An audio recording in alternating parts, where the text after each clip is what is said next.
같이 기도하시겠습니다. 사랑과 은혜가 충만하신 살아계신 우리 아버지 하나님, 영원한 죄와 사망 가운데 헤매며 살다가 멸망받을 수밖에 없는 우리를 값없이 구원해 주시고 자녀 삼아 주신 은혜 감사드립니다.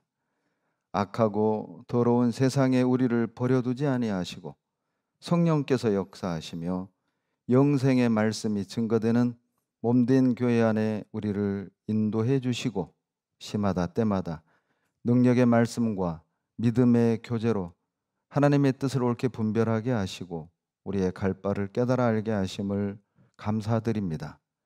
이 시간 진리를 사모하는 마음으로 말씀 앞에 모인 주의 자녀들에게 말씀으로 우리의 식어진 마음 뜨겁게 회복시켜 주시고 죄 가운데 있는 영혼이 있다면 구별되게 하셔서 빛과 소금의 역할을 감당할 수 있도록 도와주시옵소서.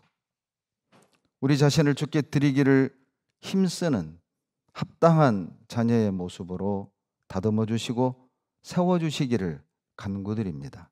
한시라도 주님께서 우리를 붙잡아 주시지 아니하시면 넘어질 수밖에 없고 자빠질 수밖에 없는 연약한 사람임을 고백하오니 하나님, 우리를 긍휼히 여겨 붙잡아 주시옵소서. 하나님의 사랑에 강권하신 바 되어 그 사랑에 끌려가는 삶이 되게 도와주시고 기쁨과 자원함으로 주님을 섬길 수 있도록 축복해 주시옵소서. 교회가 계획하고 있는 모든 일들 가운데 주님이 역사하셔서 하나님의 영광을 나타내 주시고 주님의 뜻이 우리를 통해 온전히 이루어질 수 있도록 우리 모두를 들어 사용해 주시옵소서. 멀리 외국에서 복음 위에 수고하시는 선교사님들과 그 가정에도 건강과 안전 지켜주시고 넘치는 사랑으로 채워주시기를 간구드립니다.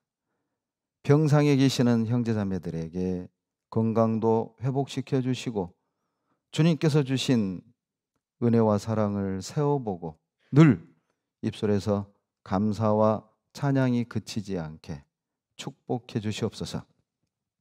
오늘 말씀을 통해서 우리의 마음을 격동시켜 주시고 잠자는 우리의 신앙을 일깨워 주시고 하나님 뜻에 합당한 삶을 살아갈 수 있도록 능력으로 덧입혀 주시기를 간구드립니다. 각 사람의 마음에 성령을 충만히 부어주시고 사랑으로 가득 채우셔서 항상 감사와 찬양으로 하나님의 영광을 나타내는 삶을 살도록 도와주시옵소서. 먹든지 마시든지 무엇을 하든지 주님의 영광만을 위한 삶이 되게 도와주시고 우리 가운데 한 사람도 자기를 위해 대사를 경영하는 일이 없게 하시고 자기를 위해 사는 사람이 없도록 하나님 인도해 주시옵소서. 우리를 사랑하시는 예수님 이름으로 감사하며 기도드렸습니다. 아멘.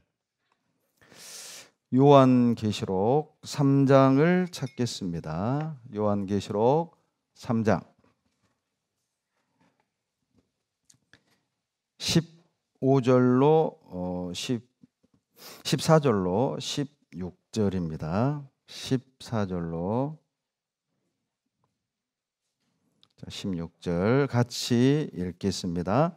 라오디게아 교회 사자에게 편지하기를 아멘이시오 충성되고 참된 증인이시오 하나님의 창조의 근본이신 이가 가라사대 내가 내 행위를 아노니 내가 차지도 아니하고 더럽지도 아니하도다 내가 차든지 더럽든지 하기를 원하노라 내가 이같이 미지근하여 더럽지도 아니하고 차지도 아니하니 내 입에서 너를 토하여 내치리라. 많은 분들이 요한계시록을 어렵게 생각하는 경향이 있습니다. 그 이유 중에 하나는 말 그대로 이 요한계시록은 장래 일어날 일들에 대한 계시이기 때문에 어렵게 생각하는 경향들이 있고 또 쉽게 접하기 어려운 책이기도 하지요.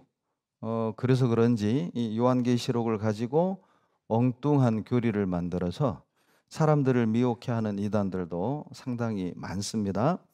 그러나 요한계시록을 하나님이 기록하신 목적은 이 계시록을 통해서 구원하기 위해 계시록을 기록한 것이 아닙니다. 그래서 계시록에 없는 단어가 있는데 믿으라, 구원받으라는 단어가 계시록에는 나오지 않습니다.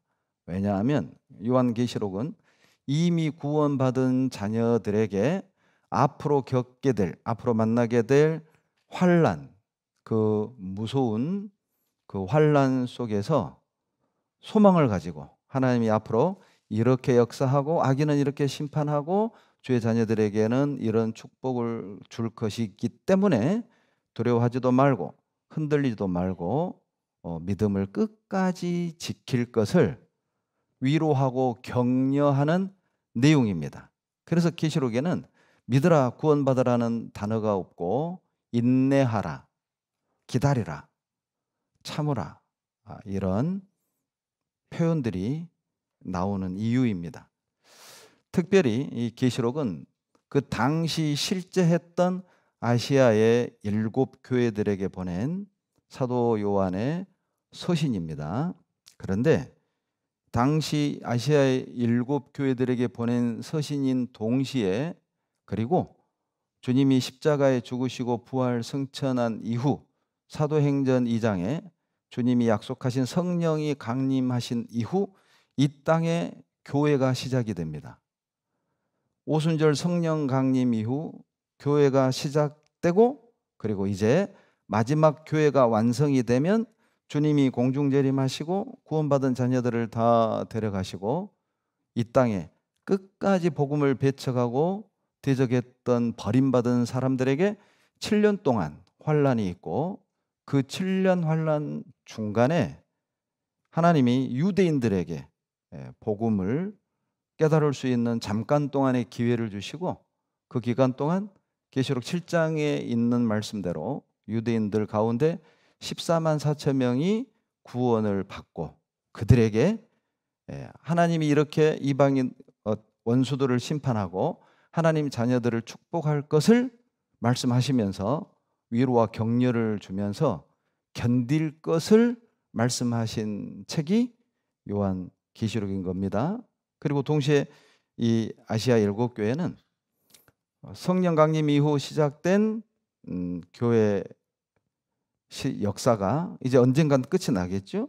끝날 때까지의 시대별 7 시대로 분류를 해서 그 시대마다 나타나는 교회의 모습과 특징들을 말씀하고 있는 겁니다. 특별히 오늘 본문으로 찾은 계시록 3장 14절에 나와 있는 이 라오디게아 교회는 주님이 계획하신 교회 시대 마지막 교회 시대의 성도들의 모습, 마지막 시대의 교회의 모습을 말씀하고 있는 겁니다. 이 라오디게아 교회는 칭찬이 전혀 나오지 않습니다. 그냥 책망만 하고 있거든요. 왜 이 마지막 시대 교회가 책망만 받는가? 책망받는 원인이 무엇인가? 바로 15절로 16절에 그들은 차지도 않고 덥지도 않았다는 것이죠. 이 말씀을 보면 하나님이 가장 싫어하는 것은 차지도 않고 덥지도 않은 미지근한 신앙임을 알 수 있습니다. 시원한 것은 시원한 맛으로 먹고 뜨거운 것은 속 푸르지는 맛으로 먹는데 미지근한 것은 때론 비린내도 나고 별 맛이 없는 경우도 있지요. 하나님이 가장 싫어하는 것 바로 식어버린 열정이라는 것입니다. 마지막 시대 그리스도인들에게 가장 필요한 것이 무엇인지를 라오디게아 교회를 책망하면서 우리들에게 말씀하고 있는 거예요. 여러분, 마지막 시대 그리스도인들에게 반드시 필요한 게 뭘까요? 바로 뜨거운 열정임을 말씀하고 있어요. 왜냐하면 이 라오디게아 교회를 통해서 확인할 수 있는 것은 열정이 식잖아요. 그러면 고난을 싫어합니다. 열정이 식어버린 사람은 고난을 피하게 돼 있고, 고난을 만나면 쉽게 불평하고 원망하고 좌절하고, 그리고 세상과 타협하게 되는 거예요. 고생이 무섭고 고난이 싫으니까 요리조리 깨를 부리고 하나님이 정하지 않은 길을 가려는 성향들이 생기는 거거든요. 뿐만 아니라 열정이 식은 사람은 힘이 없습니다. 죄를 이길 힘이 없습니다. 고난을 뚫고 갈 힘이 없거든요. 전도할 힘도 없습니다. 자기 신앙을 지킬 힘도 없습니다. 열정이 없는 사람은 쉽게 포기하거든요. 여러분, 열정이 식은 사람은요, 교제나 봉사 그리고 전도를 부담스럽게 생각을 해요. 열정이 식어버린 사람은 교제나 봉사나 전도를 기회나 은혜로 생각하지 않습니다.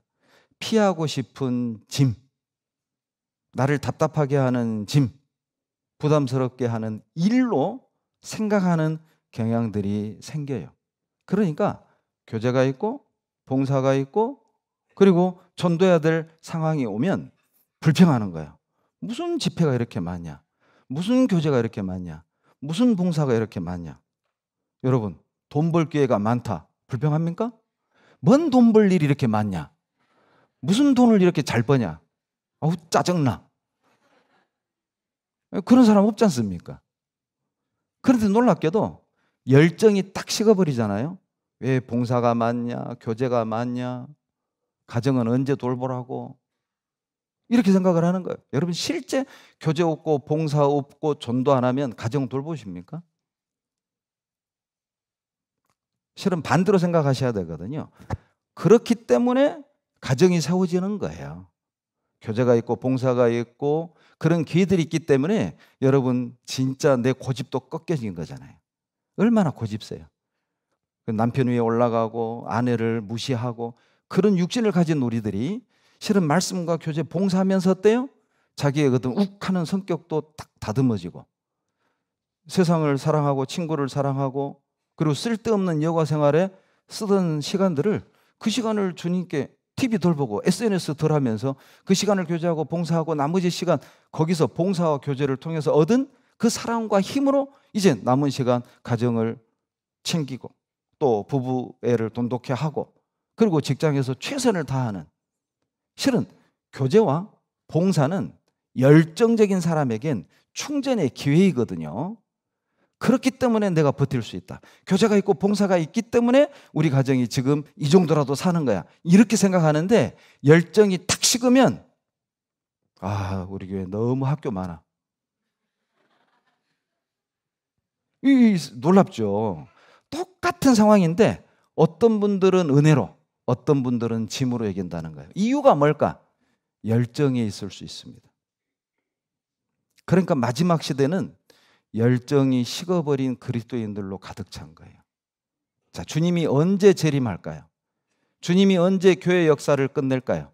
주님이 언제 이 땅의 성령을 취해 가시는 걸까요? 그리스도인들이 열정이 식을 때, 그리스도인들이 식어질 때, 차가워질 때, 그때가 곧 주님이 오실 때라는 거예요. 여러분, 마지막 시대 최대 복음의 최대 장애물이 뭘까요? 경제적인 가난입니까? 아니면 진리를 모르는 사람들이 우리를 비난하고 복음을 대적하고 우리에게 부정적인 별명을 만들어주고, 자, 그런 것들이 복음을 막는 장애물이라고 생각하십니까? 틀렸습니다. 오히려 여는 바람을 맞아야 높이 올라가고 자전거는 밟혀야 넘어지지 않고 팽이는 맞아야 제자리를 돈다니까요. 복음은 고난이 있기 때문에 복음은 대적을 받을 때 훨씬 더 높이 증거되는 것, 더 멀리 전파가 되는 겁니다. 여러분, 담배 불빛은, 성냥 불빛은 말이죠, 어둠이 짙을수록 멀리 비치는 거예요. 복음은 그런 겁니다. 복음은 고난받을수록 강해지고 핍박받을수록 훨씬 더 멀리 퍼지는 것이 복음의 원리라니까요. 고난 가난, 핍박, 비난받는 거, 그것은 복음의 장애가 되지 못합니다. 오히려 돛담배에 순풍이 부는 것과 같아요. 복음의 최대 장애물은 열정이 식어버린 그리스도인입니다. 그들이 복음의 최대 장애물인 거예요.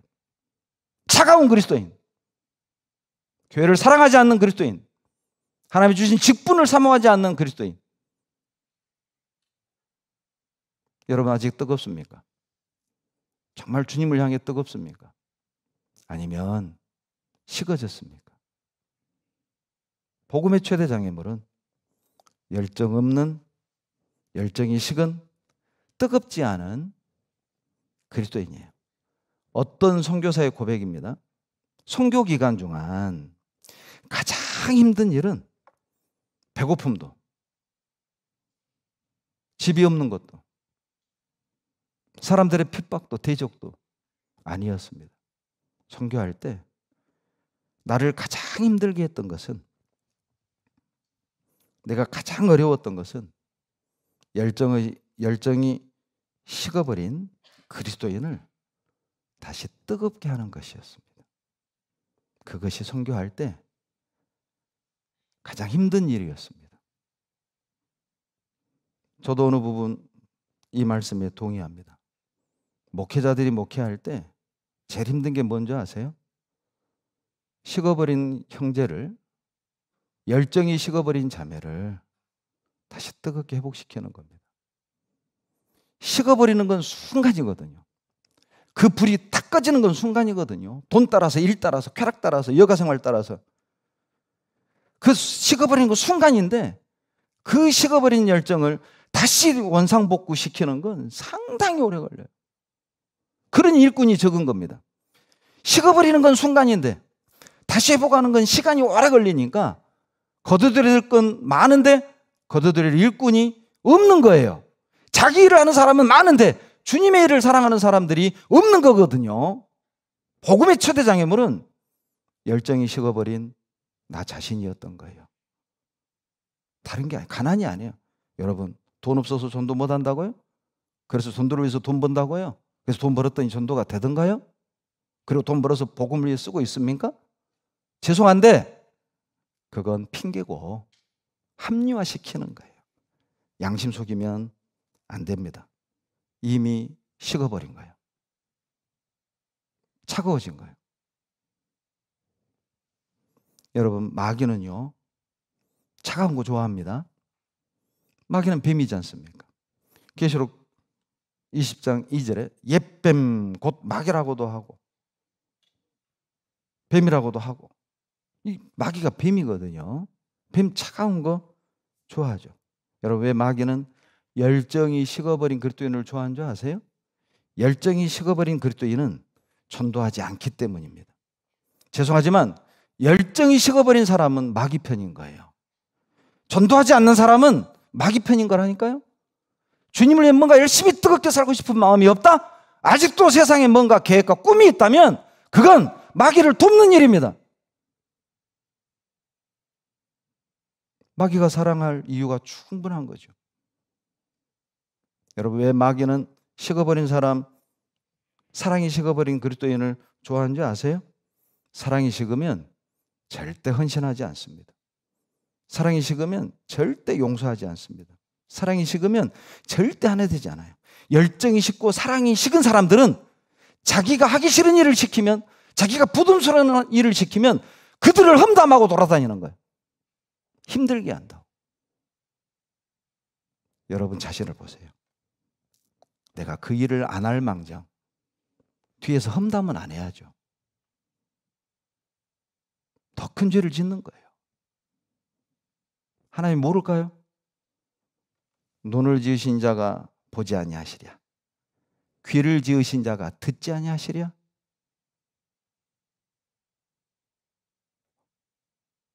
두려워하셔야 됩니다. 우리 삶이 오늘로 끝나는 게 아니거든요. 오늘 했던 말, 오늘 봤던 거, 오늘 품은 생각, 그거 그대로 하나님 앞에 계산한다는 거예요. 하나님 앞에 가면 그거 그대로 다 정산하잖아요. 여러분 이제 곧 연말정산하죠. 아마 이제 기부금 영수증 발급받으실 텐데 연말정산하지요. 주님 앞에 가면 신앙정산합니다. 여러분 봉사하면서 교제하면서 내뱉었던 모든 말들, 했던 모든 행동들 과거에 묻힐 거라는 착각 버리십시오. 다 들춰내서 정산하는 거예요. 책임 있게 신앙생활 하셔야 돼요. 책임지고 말을 하세요. 책임지고 행동을 하셔야 되는 거예요. 신앙은 무서운 겁니다. 우리 종교생활하는 게 아니잖아요.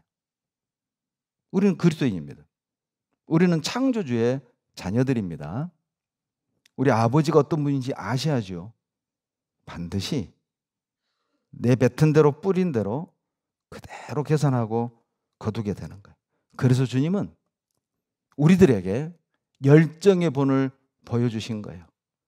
식어버린 신앙이 얼마나 위험한지, 식어버린 그리스도인이 교회에 얼마나 장애가 되고 짐이 되는지를 하나님은 누구보다도 잘 아시잖아요. 그러니까 식지 않는 신앙으로, 뜨거운 신앙으로 주님을 섬길 수 있도록 불가능한 것이 아님을, 할 수 있음을 주님이 먼저 보여주시고 그 길을 가주셨잖아요. 내가 할 수 있는 일은 너희도 할 수 있다는 뜻입니다. 내가 가는 길은 너희도 갈 수 있다는 뜻이거든요. 주님은 우리에게 할 수 없는 걸 요구하시지 않아요. 우리가 갈 수 없는 길을 가라고 시키지 않습니다. 주님은 우리의 체질을 아시잖아요. 우리가 흙으로 된 존재임을 주님은 아셔요. 얼마나 고집세고 얼마나 세상을 사랑하고 얼마나 연약하고 얼마나 고집센지 주님이 잘 아시기 때문에 우리가 할 수 없는 일을 요구한다거나 우리가 갈 수 없는 길을 요구하시진 않아요. 주님이 열정의 본을 먼저 보여주신 거예요. 마가복음 3장입니다. 마가복음 3장 20절로 21절. 마가복음 3장 20절로 21절입니다. 마가복음 3장 20절로 21절. 같이 읽겠습니다. 집에 들어가시니 무리가 다시 모음으로 식사할 겨를도 없는지라. 예수의 친속들이 듣고 붙들러 나오니 이는 그가 미쳤다 하밀러라. 여러분, 우리 어떻게 신앙생활 해야 됩니까? 우리 아무리 바쁘고 아무리 교회 봉사가 많고 일이 많아도 여러분 식사할 겨를이 없을 정도는 아니잖아요. 식사는 하시죠? TV도 간간히 보시고 인터넷도 간간히 서치하시고 유튜브도 간간히 보시고 SNS도 간간히 하실 틈이 우리는 있지 않습니까? 그런데 우리는 봉사 너무 많아, 교제 너무 많아, 일이 너무 많아, 부담스러워, 일이야 짐이야. 여러분, 주님은요 열정이 뭔지를 보여주셨는데 식사할 겨를이 없었어요. 당신에게 나오는 병자들을 고치고 상처받은 이들을 위로하고 치료하느라고 주님은 식사할 겨를이 없다니까요. 생명을 다루는 수술을 하다가 의사가 아이고 밥때네, 환자의 몸을 열어놓고 밥 먹으러 가는 의사가 어디 있어요? 수술이 끝날 때까지 12시간, 15시간을 그 자리에 서서 끝내야 될 거 아니에요. 지금 그게 중요한 게 아니잖아요. 내가 좀 쉬는 게 중요한 게 아니잖아요. 내가 밥을 먹는 게 중요한 게 아니잖아요. 내 가족끼리 좀 여가생활 보내는 거 그거 중요한 게 아니잖아요. 그렇다고 교회가 그 모든 걸 뺏는 것도 아니고, 그런데 우리 마음은 열정이 식잖아요. 밥 먹을 시간이 없다. 그런데 살은 쪄. 밥 먹을 시간이 없을 정도로 교회가 봉사가 많고 교제는 많다고 투덜거리는데 몸무게는 들어. 도대체 어떻게 그런 기적을 경험하시는지. 그 생각이 큰 거거든요. 그 생각이 큰 거거든요.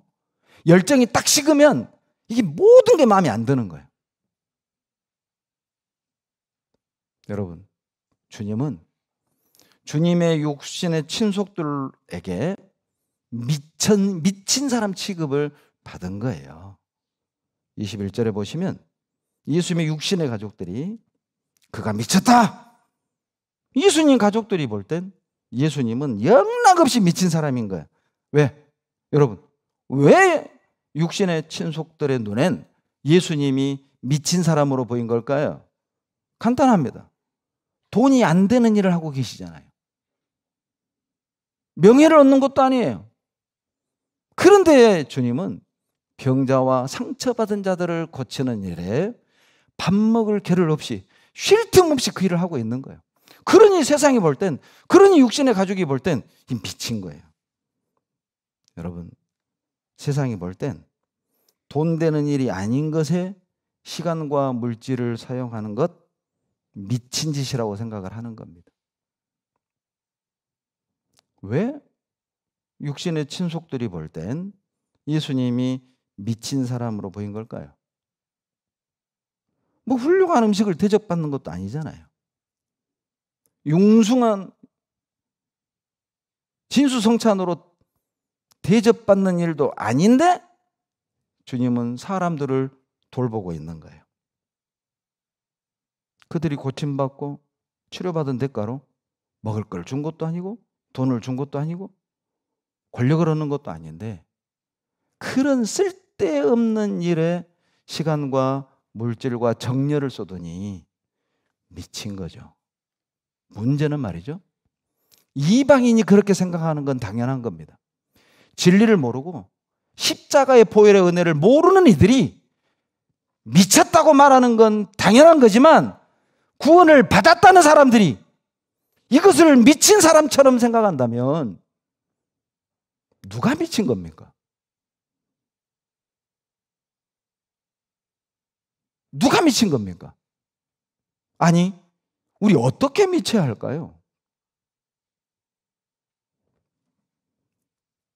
마가복음 3장 20절에 보면 보시죠. 집에 들어가시니 무리가 다시 모임으로 식사할 겨를도 없었다니까요. 좋은 것이 생기는 일도 아닌데 식사할 겨를도 없이 쉴 틈 없이 타인을 돕기만 하니 가족이 볼 땐 미친 짓이죠.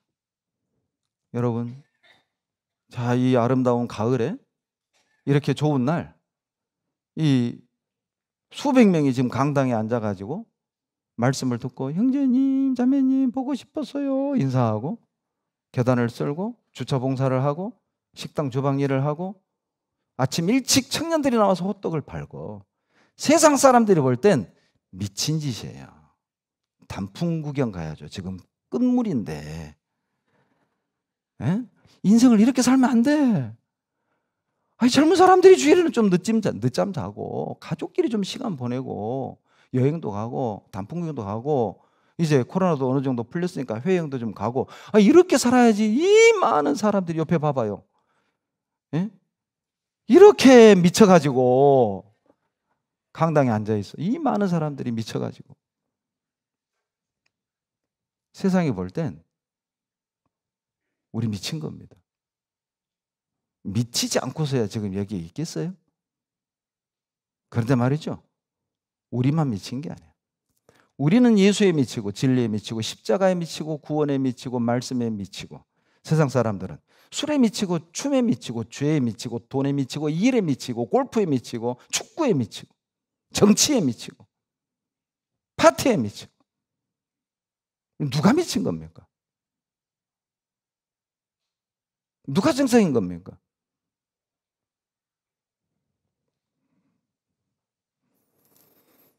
세상이 볼 땐 명예나 권력을 얻는 것도 아닌 일에 힘을 쓰는 건 미친 짓입니다. 여러분, 주님은요 예루살렘 성을 보고 우셨잖아요. 누가복음 19장 41절에 보면 예루살렘 가까이 오사 성을 보시고 울었어요. 요한복음 11장 35절에 보면 나사로가 죽고 그 나사로 무덤을 향해 가는데 마리아도 울고 같이 가던 사람도 울고 그 모습을 보면서 예수님도 요한복음 11장 35절에 울었다고 되어 있거든요. 그러니까 세상 사람들이 볼 때는 영락없이 미친 거잖아요. 예루살렘 성을 보고 울어. 저렇게 잘 먹고 잘 사는데 왜 울어? 사업 잘 되고 지금 돈 잘 벌고 있고 집도 막 넓히고 차도 외제차 타고 막, 예?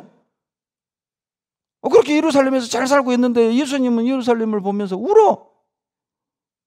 암탉이 제 새끼를 품는 것처럼 내가 너희를 품으란 때가 몇 번이냐. 그러나 너희가 원치 아니하였도다. 그리고 울어. 그러니 사람들이 볼 땐 미쳤구만. 지금 예루살렘에서 사업 잘 되고 돈 잘 벌고 집장만 하고 땅도 사고 코인 투자해가지고 막 10배 튀고 잘 살고 있는데 왜 울어? 그니 미쳤지. 여러분, 열정이 없는 사람들이 열정이 있는 사람을 볼 땐 비정상으로 보여요. 이게 꼭 세상이 우리를 보는 눈만을 말하는 게 아닙니다. 놀랍게도 이 안에도요, 지금 열심히 봉사하는 형제를 문제 있는 형제처럼 봐버려요.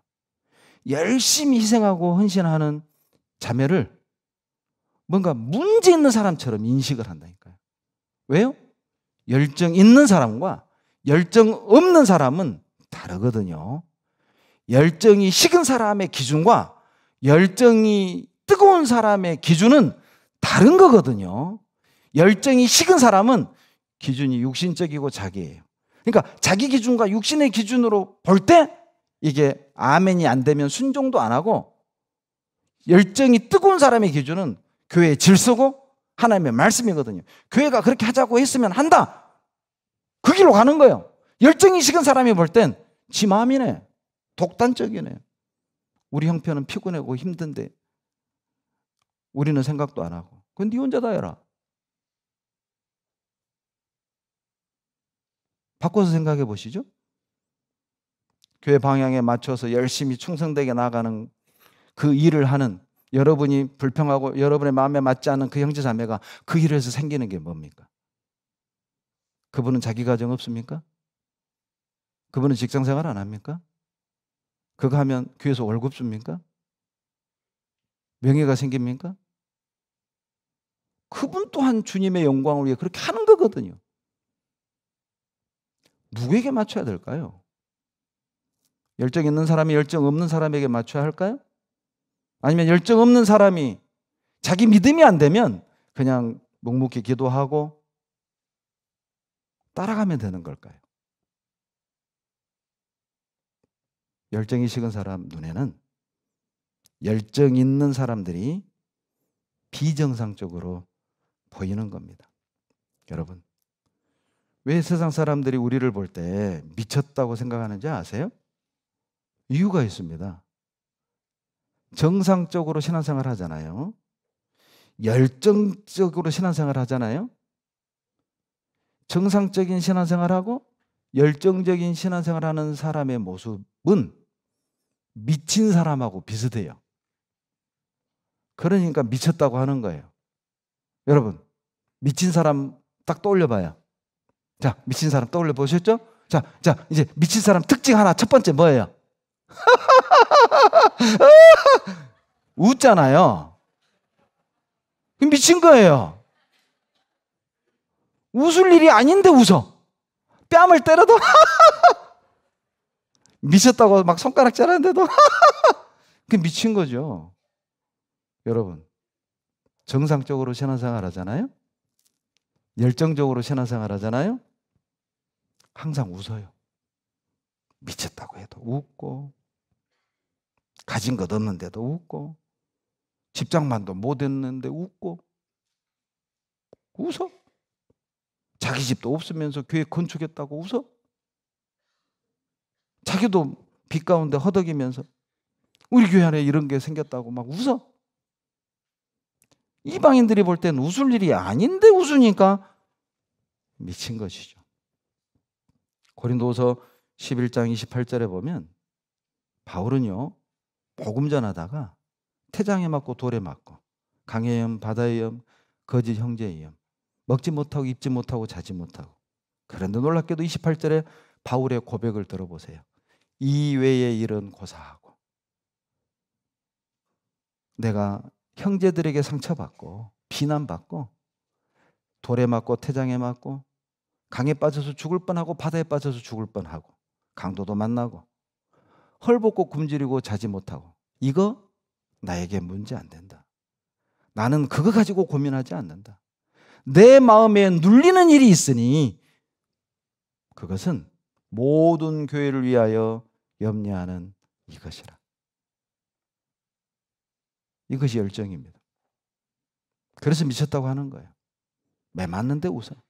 주님을 위해 매 맞을 수 있으니 감사하다. 감옥에 갇혔는데 웃어. 복음을 위해 핍박받는 것이 은혜라고 생각을 하니 세상 사람들이 볼 땐 미쳤죠.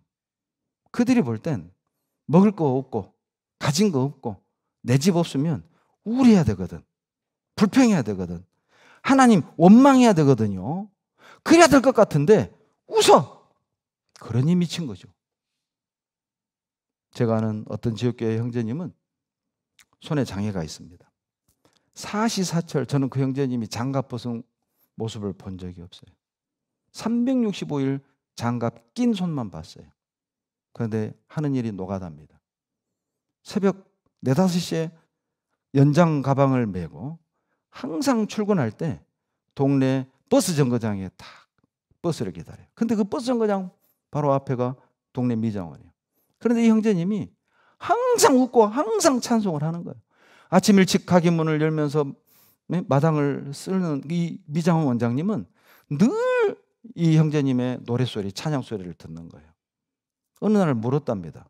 아저씨, 미안한데 이 아저씨는 보니까 노동하시는 것 같은데 힘든 일을 하는 것 같은데 나보다 돈을 잘 버는 것도 아닌 것 같고 그렇게 육체적 힘든 노동을 하는 것 같은데 뭘 그렇게 날마다 노래를 불러요? 미장원 원장이 볼 땐 미쳤죠. 자기보다 외모도 추리하고 궁색하고 힘든 일 하고 블루칼라고. 그런데도 웃어. 궁금한 거예요. 이 사람이 도대체 뭐 때문에 저렇게 미쳤나? 아예 항상 하나님 은혜로 사니 찬양할 수밖에 없지요. 그리고 그 원장이 구원을 받았습니다.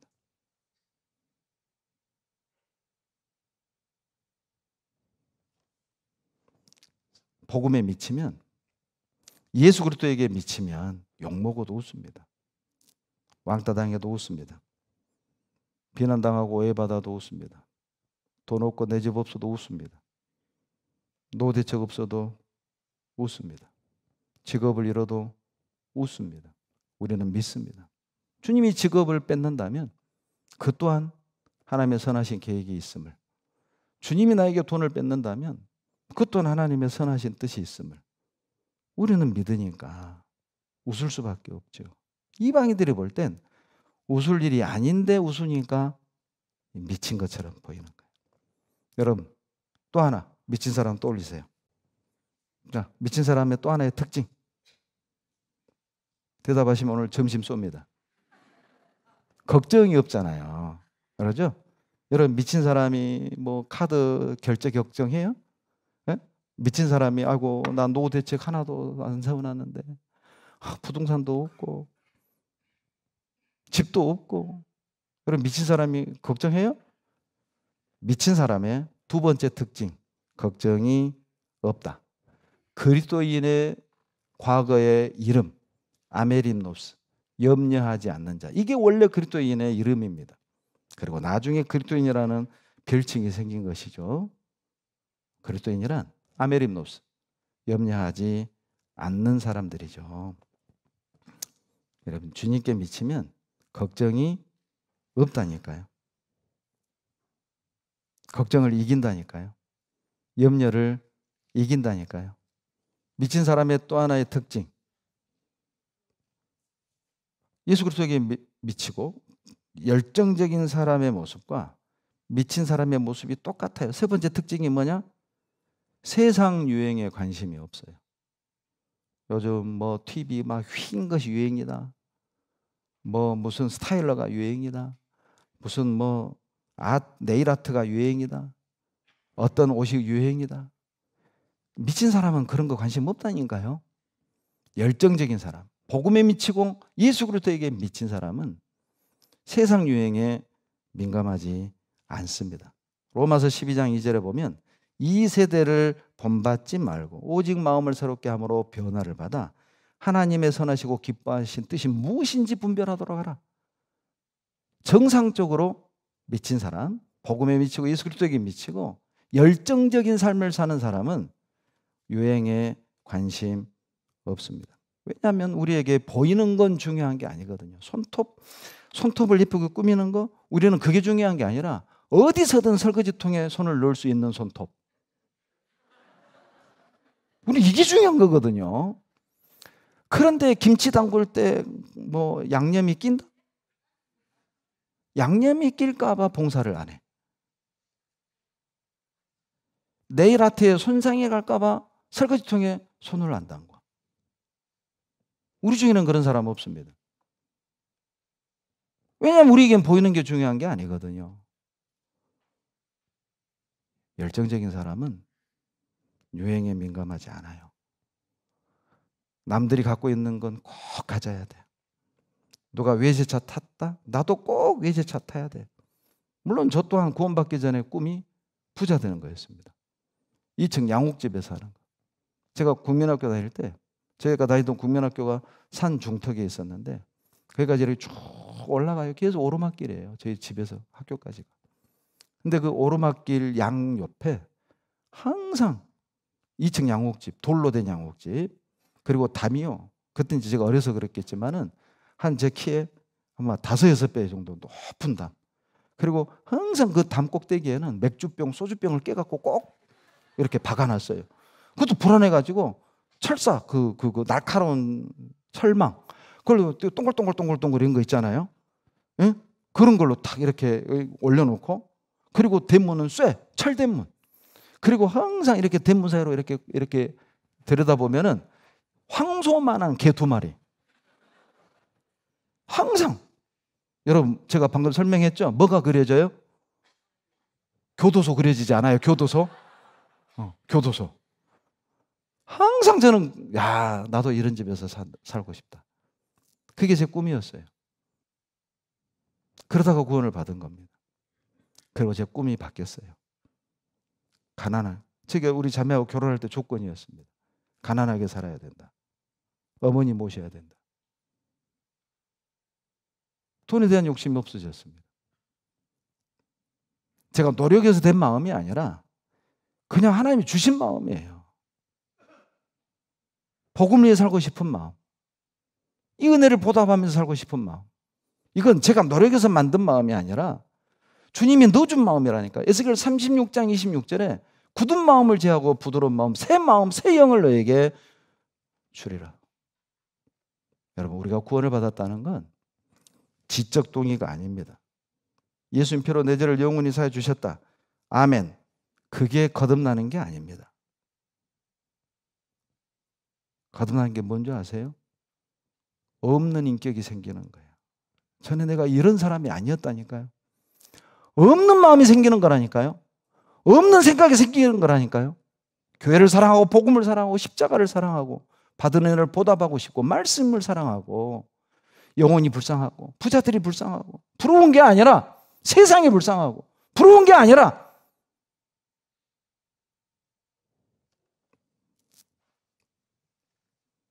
열정적인 사람은 꼭 미친 사람하고 똑같아요. 세상 유행에 관심이 없습니다. 아직 여러분의 마음에 세상 유행에 관심이 있고 아직도 노후 대책 때문에 두려워가지고 지금 주님께 받은 그 사랑의 빚을 갚지 못하고 봉사하지 못하고 전도하지 못하고 뭔가에 매여가지고 일에 매이고 돈에 매이고 염려에 매여서 여러분 식은 사람입니다. 식었습니다. 회개하고 돌이키셔야 됩니다. 하나님이 토하여 내칠 거예요. 또 하나, 여러분 열정적인 사람과 미친 사람의 또 하나의 똑같은 모습이 있죠. 여러분, 미친 사람은 주변 환경에 불평하지 않습니다. 미친 사람이 불평하는 거 보셨어요? 잠자리 불편해. 먹는 거 부실해. 입는 거 마음에 안 들어. 여러분, 미친 사람이 그런 불평하는 거 보셨어요? 미친 사람은 불평 없습니다. 그냥 하하호호 늘 웃죠. 불평이 없어요. 열정적인 사람은 불평을 그칩니다. 내 입술에서 누군가를 원망하고 누군가를 비난하고 그리고 뭔가를 불평한다면 여러분 식은 거예요. 그건 여러분이 문제이지 그 환경과 여러분이 비난하는 그들의 문제가 아닙니다. 그들은 내가 비난하는 그들, 내가 손가락질하는 그들은 예수님이 핏값 주고 산 형제요 자매인 거예요. 빌립보서 4장 11절 찾겠습니다. 빌립보서 4장 11절.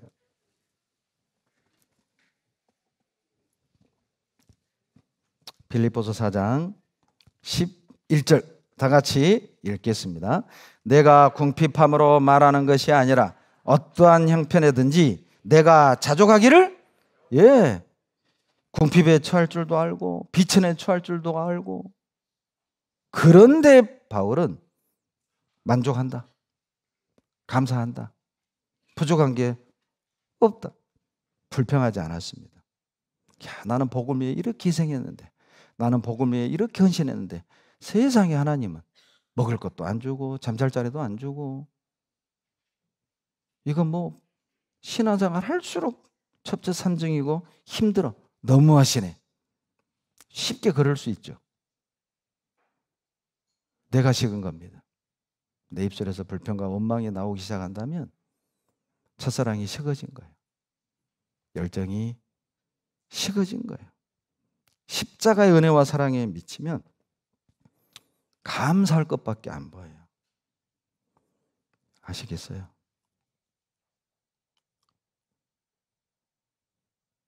제가 어떤 사회복지법인에서 잠깐 일을 했었는데 거기에 있는 학부모들이 했던 말입니다. 거기는 모자원이라는 곳이에요. 엄마와 아이들만 사는 시설입니다. 거기에 수용되어 있는 어머니들이 제게 한 말입니다. 안방에 아랫목에 누워 있기만 해도 좋으니 남편만 있으면 좋겠다. 남편이 없어서 무시당하고 희롱하고 그런 일들을 엄청 경험한 거예요. 여러분은 어떠세요? 네? 하나님이 없애줬으면 하는 것 1호가 뭐예요? 설마 영감님? 이제 나중에 알게 될 겁니다. 그분이 안 계시면 누워있는 남편이라도 있으면 좋겠다. 누워있는 아내라도 있으면 좋겠다. 나중에 후회하고 나중에 귀한 거 깨닫지 말고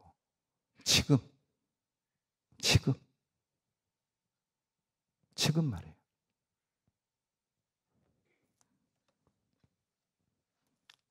십자가의 은혜와 사랑에 미치고 정상적으로 열정적인 삶을 사는 사람은 현재에 있는 은혜에 감사합니다.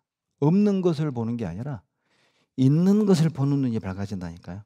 미친 사람의 또 하나의 특징이 있죠. 겁이 없습니다. 믿는 사람들은 하하 하면서 불에도 뛰어들잖아요. 그렇죠? 믿는 사람 하하 하면서 막 물속에 들어가잖아요. 여러분 미치면 겁이 없다니까요.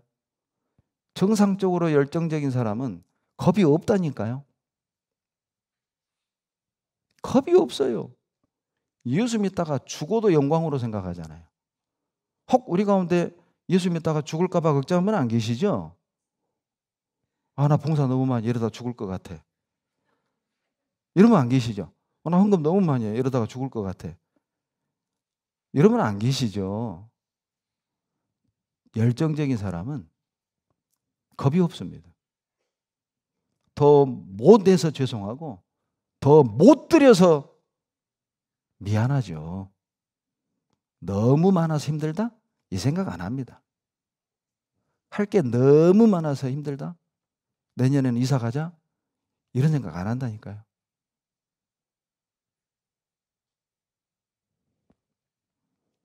짐 엘리엇이라는 선교사는 에콰도르 와우라니족에 선교를 갔다가 복음을 전해보기도 전에 29의 나이에 순교를 당합니다.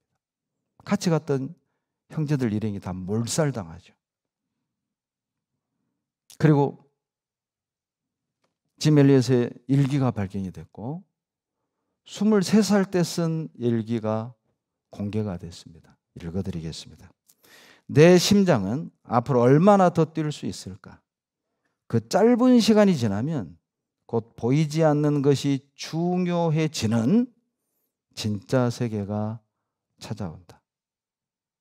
내 심장이 앞으로 얼마나 더 뛸지 나는 모르지만 그 뛰는 한에는 복음을 위해 주님을 위해 살고 싶다는 겁니다. 복음을 전하다가 죽고 싶다는 거예요. 왜? 심장이 멈추는 그때가 오면 눈에 보이지 않는 것이 중요해지는 진짜 세상으로 들어가게 될 거니까. 이 땅에서 그렇게 살 수 있으면 얼마나 좋을까요? 우리 심장이 뛰는 한 눈에 보이지 않는 것이 중요한 것으로 여기고 살 수 있으면 얼마나 좋을까요? 왜 우리는 죽어야만 그것을 알 수 있을까요? 참 우리 어리석음이 너무 한스러워요. 지금 할 수 있으니, 지금 섬길 수 있으니, 지금 드릴 수 있으니, 지금 희생할 수 있으니, 지금 주님을 위해서 우리가 아파할 수 있으니, 은혜의 힘을 알 수 있다면 얼마나 좋을까요? 그의 아내 엘리자베스 엘리엇은 자기 남편을 떠나보내고 2년 뒤 2살짜리 딸을 데리고 와오라니족에게 복음을 전하러 갑니다. 그리고 추장이 묻습니다. 엘리엇을 찔러 죽였던 추장이 묻습니다. 아니, 당신들은 외국인이 왜 이 불모지에 와서 이 고생을 하냐고, 무엇 때문이냐고. 우리가 당신들에게 이 선을 베푸는 이유는 예수 그리스도의 십자가의 복음을 전하기 위함이다. 당신들이 죽였던 그 선교사가 바로 내 남편이었다. 그리고 그들이 복음을 받아들입니다. 겁나십니까? 신앙생활 하다 죽을까 봐 겁나세요? 교제하고 봉사하다가 여러분 하고 싶은 거 못 할까 봐 겁나세요? 여러분 나를 대신하여 죽어주신 주님의 은혜를 보답하다가 돈 못 벌까 봐 겁나세요? 나 때문에 십자가에 6시간 동안 매달려 피를 한 방울 한 방울 다 쏟아 돌아가신 그분을 위해 살다가 내가 하고 싶은 일을 못 할까 봐 겁나십니까? 내가 하고 싶은 공부 못 할까 봐 겁나십니까? 내가 사고 싶은 집, 차 못 살까 봐 겁나십니까? 내가 꾸미고 싶은 대로 못 꾸미고 살까 봐 겁나십니까?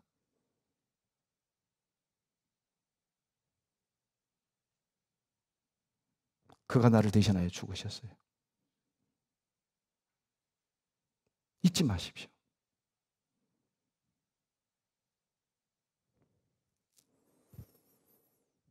미친 사람의 또 하나의 특징은 정상적인 사람과 다르다는 겁니다. 딱 보면 압니다. 미친 사람은요, 딱 보면 미친 사람처럼 생겼어요. 너풀거리고, 그러죠? 예, 너풀거리고, 산발돼 있고, 그러죠? 외모만 딱 보더라도 미쳤어요. 막 비 오는 날, 특히 비 오는 날, 비 맞고, 예. 보통 사람과 달라요.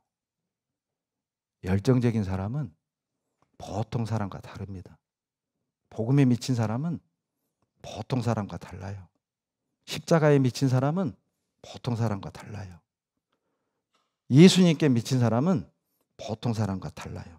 그러나 나를 슬프게 하는 건 그 미친 사람을 보기가 힘들다는 겁니다. 그 미친 사람을 보고 싶습니다. 십자가에 미친 사람을 보고 싶습니다. 예수님께 미친 사람을 보고 싶습니다. 복음에 미친 사람을 보고 싶습니다. 나 또한 그분에게 미치고 싶습니다. 갈라디아서 6장입니다. 갈라디아서 6장 14절.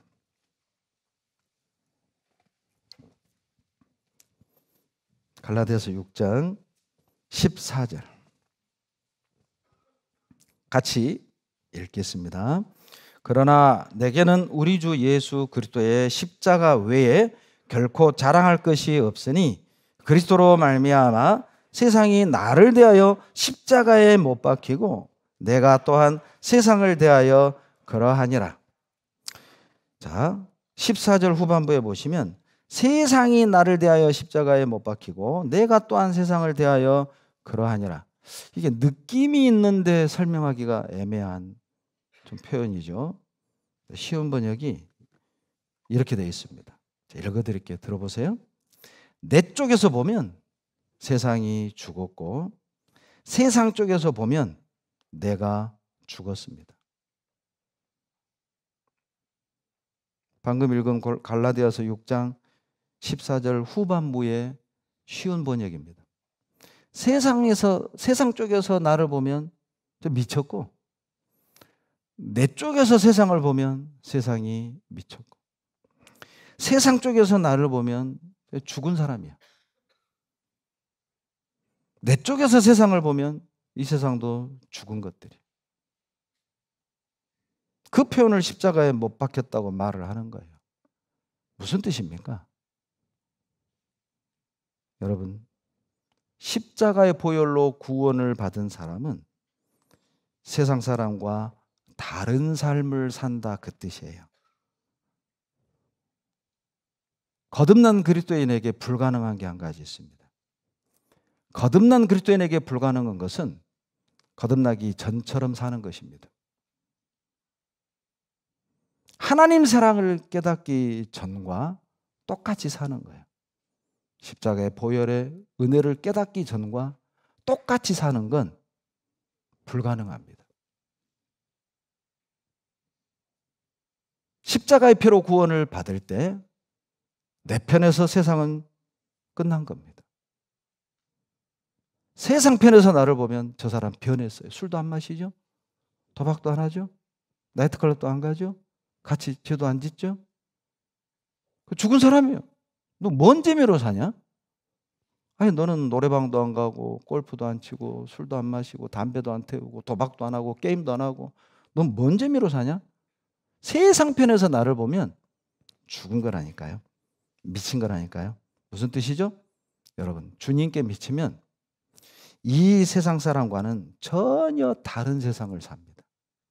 우리는 열정적인 사람은 똑같은 세상을 살지만 그들이 볼 때 우리는 다른 세상을 사는 거예요. 우리는 다른 사람들이에요. 이 사람들 정상이 아니에요. 세상이 우리를 볼 땐 미쳤어요. 세상이 우리를 볼 땐 이게 영락없이 죽은 사람이야. 낙이 없이 살아. 술도 도박도 게임도 죄도 안 지어.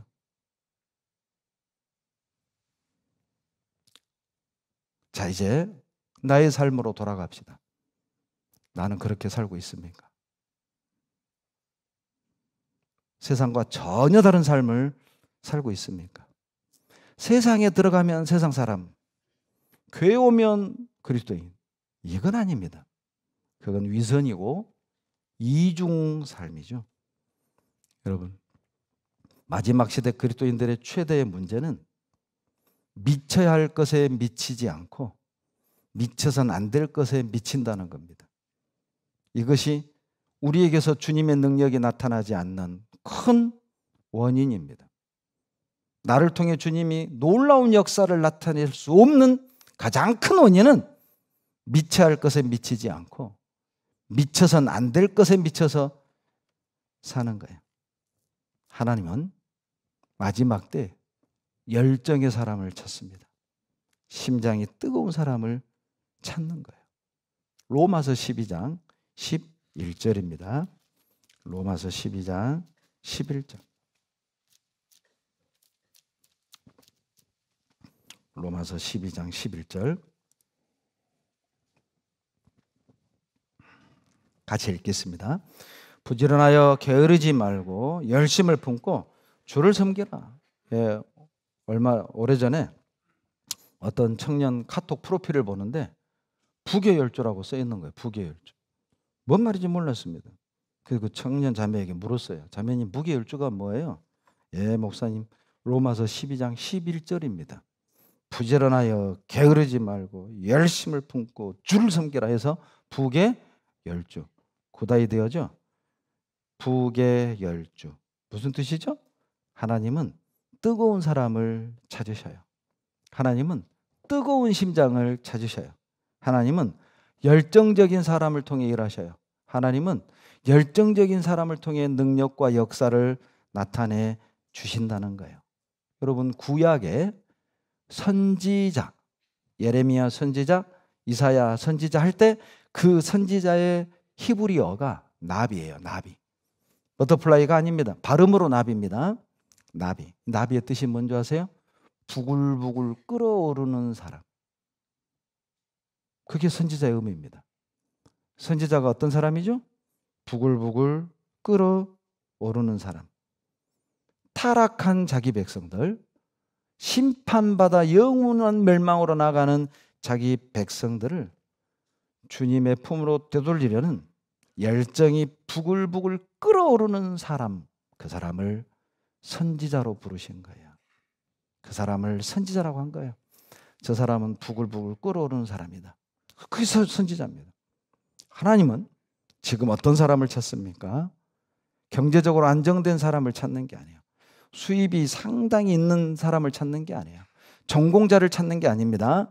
하나님이 지금 누구를 찾고 있습니까? 배운 것도 없고 가진 것도 없고 직장이 안정되지 않아도 부글부글 끓어오르는 사람, 주님을 살고 싶은 마음으로 부글부글 끓어오르는 사람, 그 못 받은 사람을 보면 불쌍해서 부글부글 끓어오르는 사람, 선한 일을 사모하는 마음으로 부글부글 끓어오르는 사람, 주님이 주신 이 직분을 끝까지 감당하겠다는 마음으로 부글부글 끓어오르는 사람,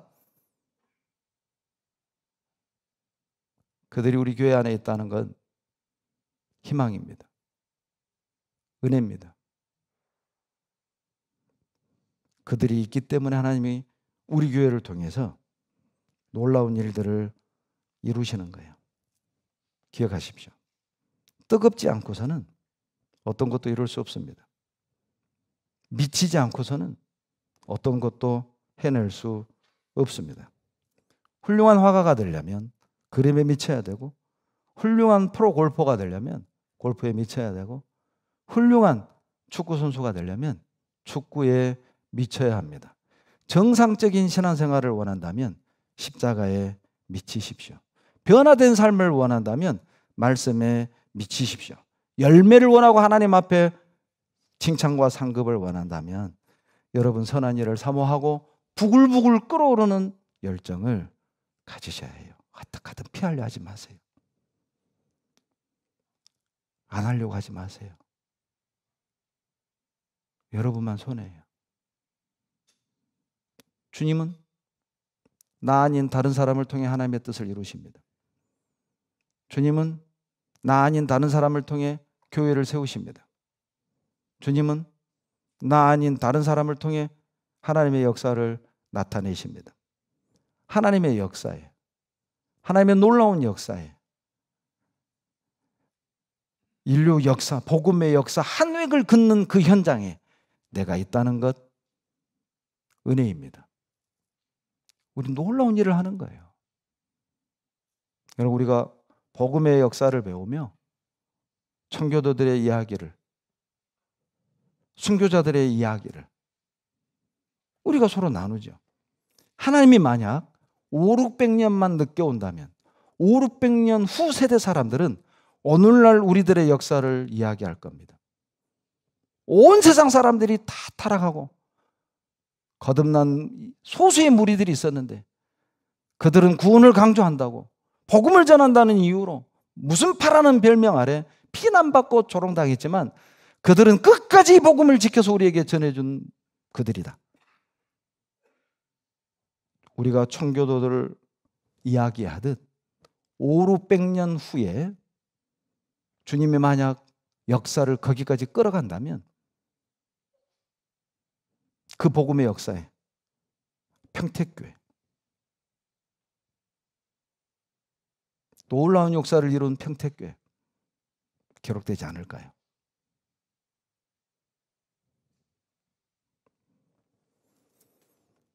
열정 있는 사람은 왜 하나님이 그들을 통해 역사하시고 일을 하냐면 그들은 쉽게 포기하지 않습니다. 고난을 두려워하지도 않습니다. 도망가지도 않습니다. 타협하지도 않습니다. 묵묵히 그 길을 가거든요. 예레미야 20장 9절입니다. 예레미야 20장 9절.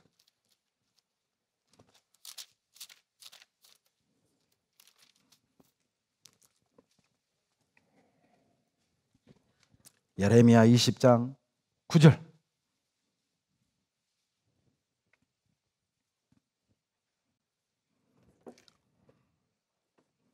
구약 1082페이지 다 같이 읽습니다. 내가 다시는 여호와를 선포하지 아니하며 그 이름으로 말하지 아니하라 하면 나의 중심이 불붙는 것 같아서 골수에 사무치니 답답하여 견딜 수 없나이다. 여러분, 예레미야 선지자도 우리처럼 복음을 전하다가 수많은 핍박과 반대에 부딪혔습니다. 1절 2절을 보시면 뺨을 맞았어요. 예레미야가 복음 전하다가 매를 맞고 그리고 수갑이 채워져서 감옥에 팽개쳐졌다니까요. 바울은 예레미야는 이제 지치기 시작한 거야. 야, 내가 이런 말을 들으면서 내가 이런 대접 받으면서 내가 이렇게까지 하면서 내가 이렇게 전도해야 돼? 봉사해야 돼? 아, 이거 나 안 해. 나 내년엔 안 해. 이 마음이 훅 올라온 거예요. 여러분 20장 9절을 제가 읽어드립니다. 다시는 주의 이름을 입 밖에 내지 말자. 주의 일은 이제 그만두자 하면 뼛속에 갇혀있는 주의 말씀이 심장 속에서 불처럼 타올라 견디다 못해 저는 손을 들고 맙니다. 알았습니다. 주님. 할게요. 할게서가 아니라 할게요.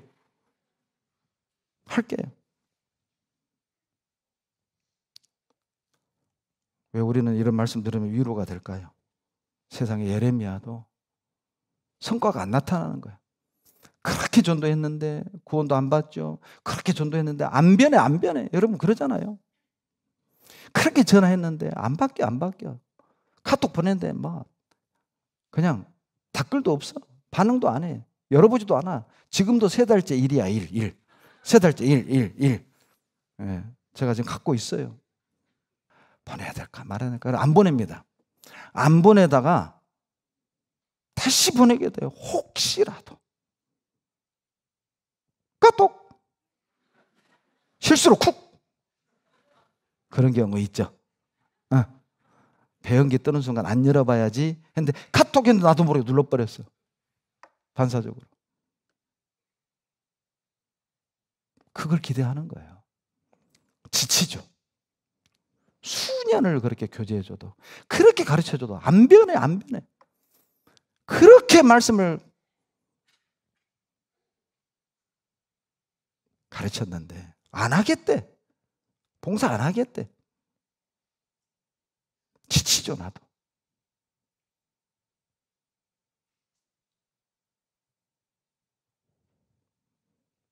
예레미야의 마음은 주님 일을 하는 사람들의 마음일 겁니다. 그런데 심장 속에서 불타오르는 게 있어요. 나 안 해. 했다가도 어때요? 오늘 말씀이 또 열정이네. 또 막 타올라. 지금 막 눈빛이 보니까 타올라. 그럼 이제 다시 그래 하자. 그래 맞아. 내가 생각을 잘못했다.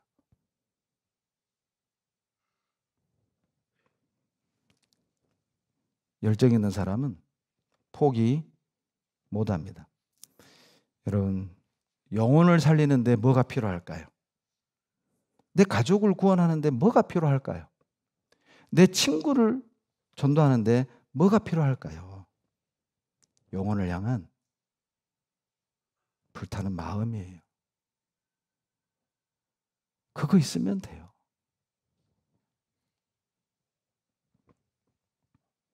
로제타 홀이라는 한국의 선교사가 있었습니다. 부부가 의사입니다. 젊은 의사였습니다. 이들은 자기 본국에서 호의호식하며 편안한 삶을 살 수 있었습니다.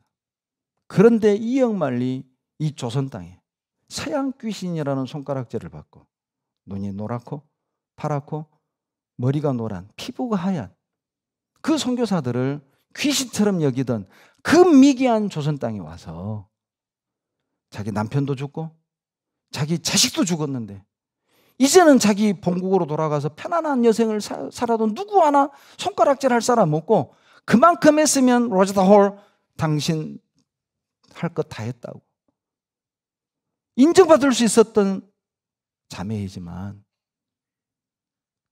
끝까지 이곳 조선의 양화전에 묻혔습니다.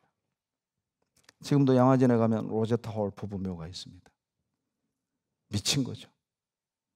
조선에 미친 겁니다. 하나님이 조선을 이처럼 사랑하자. 미친 거죠. 다 포기하고 조선 땅에 묻힌 겁니다. 누구를 위해서일까요?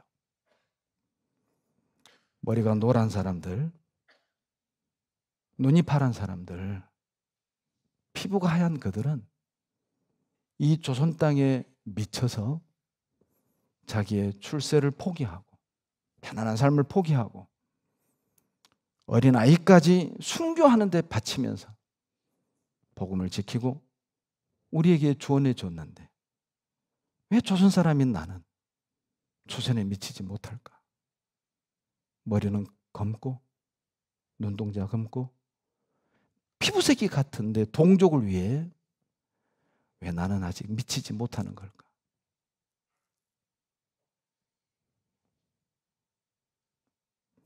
열정의 사람은 고난을 문제 삼지 않습니다. 없이 사는 걸 문제 삼지 않습니다. 히브리서 12장 2절입니다. 히브리서 12장 2절.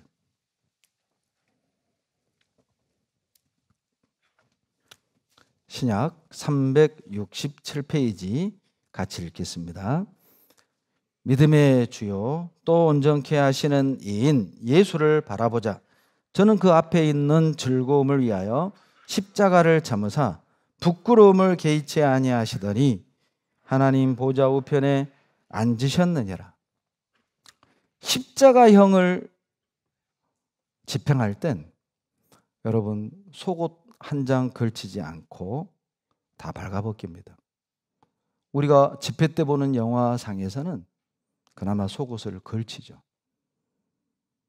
벗길 수 없기 때문에 걸친 겁니다. 원래는 실오라기 하나 걸치지 않고 다 발가벗깁니다. 그리고 엉덩이마저도 후려쳐요. 다 찢어요. 온몸을 찢어요. 십자가형은 창피를 주면서 부끄러움을 주면서 모멸감을 주면서 가장 고통스럽게 죽이는 최악의 형벌이에요. 그래서 로마 사람은 로마 시민권자는 십자가형에 처하지 않습니다. 목을 자르죠. 바울이 목 잘라 순교당한 이유는 로마 시민권자였기 때문에 그래요. 그들도 알아요. 십자가형이 얼마나 잔인한지, 얼마나 창피한지, 얼마나 고통스러운지. 그런데 주님은 개의치 않았습니다. 실오라기 하나 걸치지 않고 세상 사람들에게 수치가 드러나는 것 개의치 않았습니다. 39가닥이 되는 채찍 끝에 쇠와 못이 뼈가 묶여있는 채찍으로 120대를 후려맞고 온몸이 갈기갈기 찢겨지는 그 고통, 피부는 너덜거리고 하얀 뼈는 드러나고 못이 뼈를 뚫고 신경을 건들 때 온몸이 파락 떨고 오그라지는 그 고통 개의치 않았습니다. 괜찮아. 저들을 살릴 수 있다면 괜찮아. 저 죄인들을 살릴 수 있다면 괜찮아. 저 불쌍한 영혼을 구원할 수 있다면 괜찮아. 괜찮아.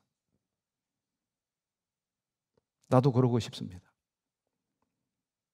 영혼을 살릴 수 있다면, 우리 형제자매를 가정을 세울 수 있다면 나도 그런 믿음이 있었으면 좋겠어요. 수치를 당하고 오해도 받고 비난도 받고 그래도 괜찮았으면 좋겠어요.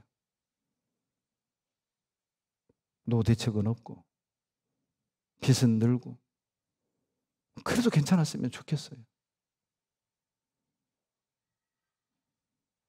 그들이 주님을 알 수만 있다면, 우리가 주님의 은혜와 사랑을 더 느낄 수만 있다면, 우리 그럴 수 있으면 참 좋겠어요. 여러분, 열정을 영어로 패션이라고 합니다. Passion, 패션이죠. 이 패션 열정은 여러분 파시오라는 단어에서 나온 단어입니다. 이 파시오는 고난, 고통이라는 뜻이에요. 고난, 고통이라는 파시오에서 열정이라는 패션이 나온 거예요. 이유를 아시겠습니까? 어떻게 고통이 열정이 됐을까요? 어떻게 고난이 열정이 된 걸까요? 여러분, 열정에는 고통, 고난이 따르기 때문이에요. 주님을 향한 뜨거운 심장을 가진 자들에겐 고통, 고난은 필수적입니다. 아이러니하게도 아프기 때문에 뜨거운 겁니다. 가난하기 때문에 뜨거운 겁니다. 핍박받기 때문에 뜨거운 겁니다. 비난받기 때문에 뜨거운 겁니다. 인정받지 못하기 때문에 뜨거운 겁니다. 오해받기 때문에 뜨거운 겁니다. 형제자매들이 도와주지 않기 때문에 더 뜨거운 겁니다. 멈출 수 없거든요. 그래서 파시오가 패션이 된 거예요. 고통이 열정이 된 겁니다. 고통이란 눈앞에 당장 보이는 달콤한 것을 위해서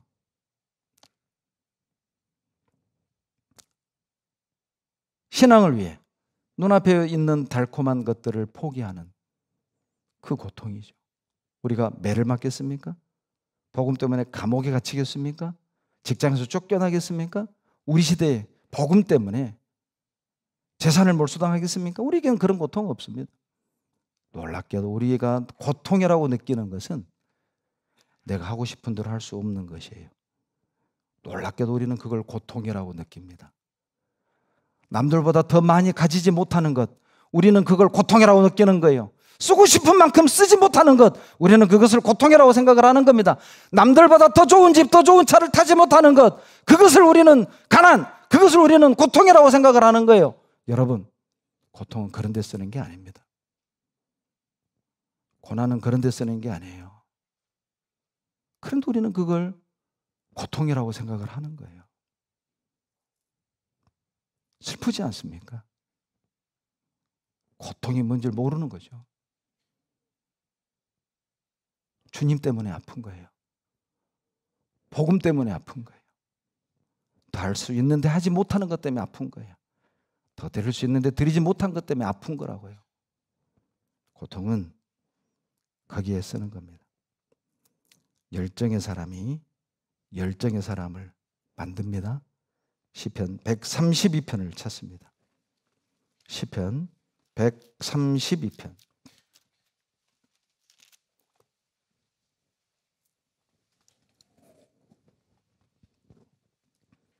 132편 1절 같이 읽겠습니다. 여호와여 다윗을 위하여 그의 모든 근심한 것을 기억하소서. 여러분, 다윗이 했던 근심이 뭔지 아세요? 132편 제목을 보세요. 성전에 올라가는 노래라고 되어 있죠. 다윗의 근심이 무슨 근심이었습니까? 성전을 건축을 위한 근심이었어요. 건축하고 싶어요. 주님을 섬기는 성전을 세우고 싶어요. 그런데 하나님 허락 안 했잖아요. 너는 안 돼. 피를 너무 많이 묻혀서 안 돼. 너의 아들 때 성전을 짓게 해줄게. 불이 타오른 겁니다. 짓고 싶은데.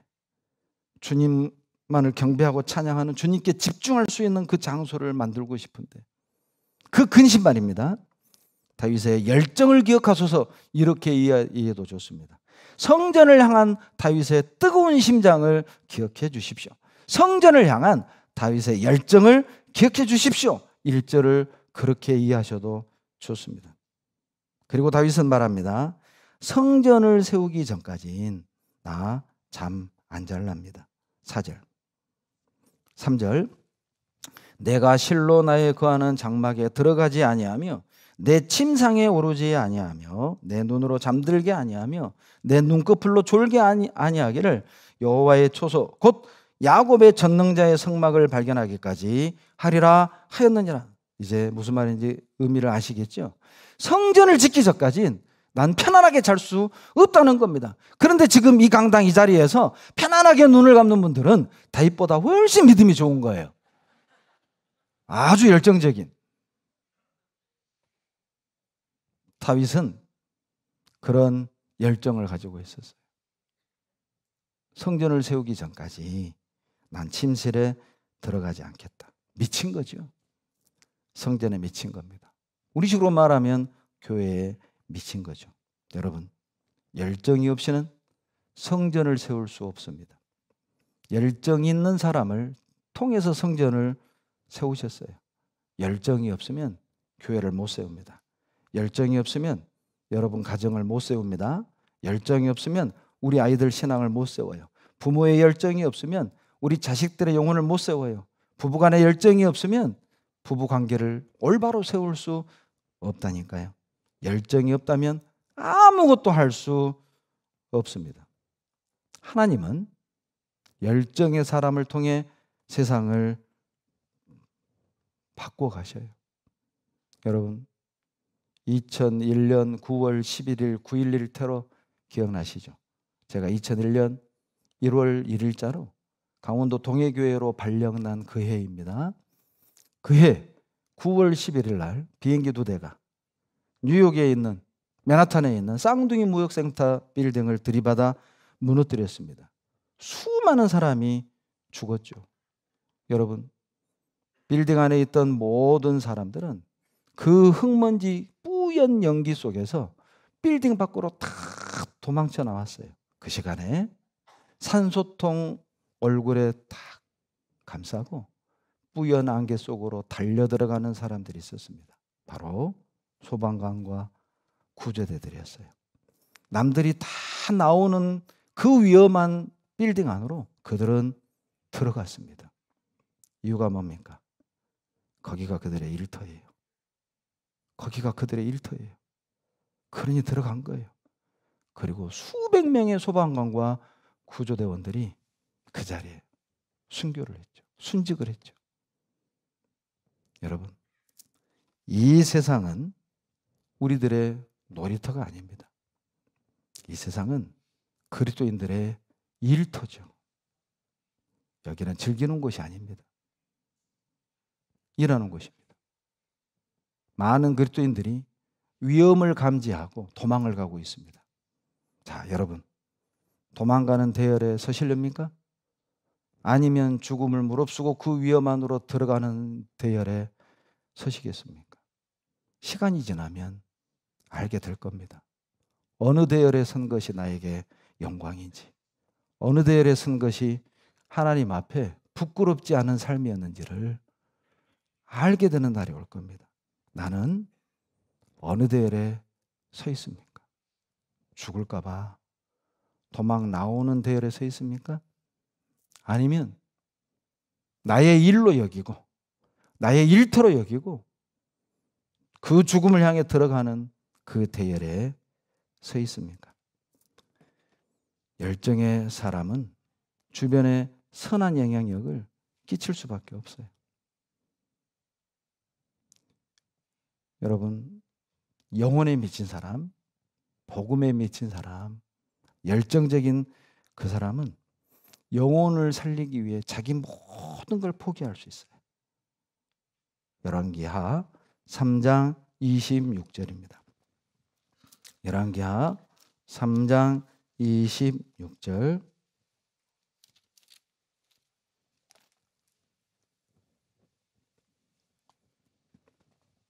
열왕기하 3장 26절. 열왕기상 3장 26절입니다. 열왕기상 3장 26절. 구약 516페이지 같이 읽겠습니다.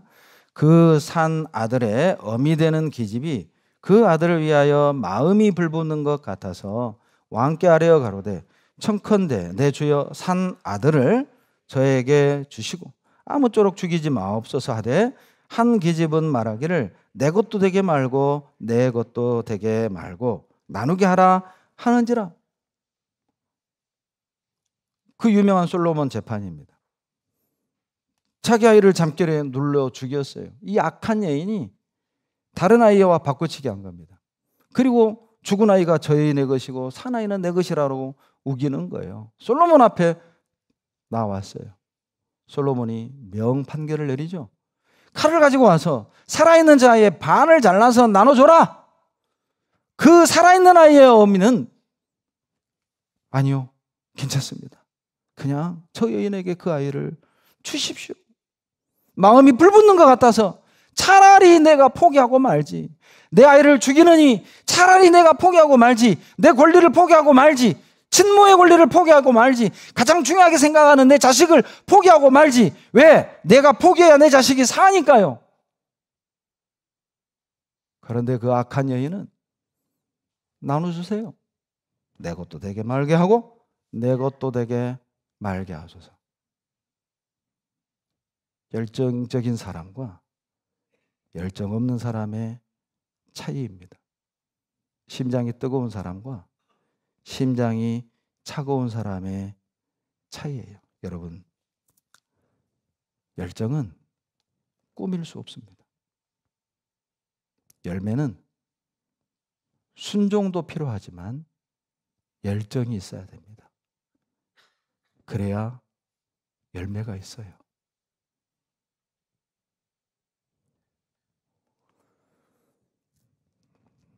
사도행전 36장 24절입니다. 사도행전 36장 24절. 26장 34절입니다. 36장 찾는 분 계시네요. 28장밖에 없습니다. 26장 24절. 26장 24절. 같이 읽겠습니다. 바울이 이같이 변명하매 베스도가 크게 소리하여 가로되 바울아 내가 미쳤도다.